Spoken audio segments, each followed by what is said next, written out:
the sweetheart. Let her go all the way out. Wait for her head. Back. Pops. Cool.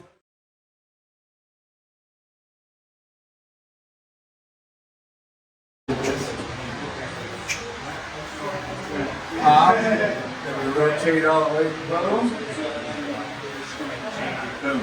Oh, that's fun. Down.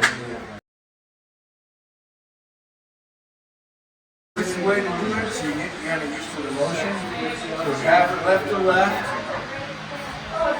I always do a sugar push first, prep them, and then just do the shoulder.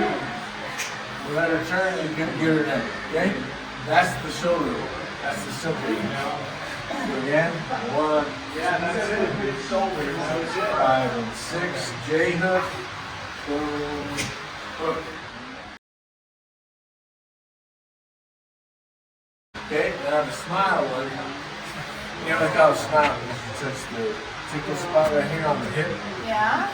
And use it with an open hand.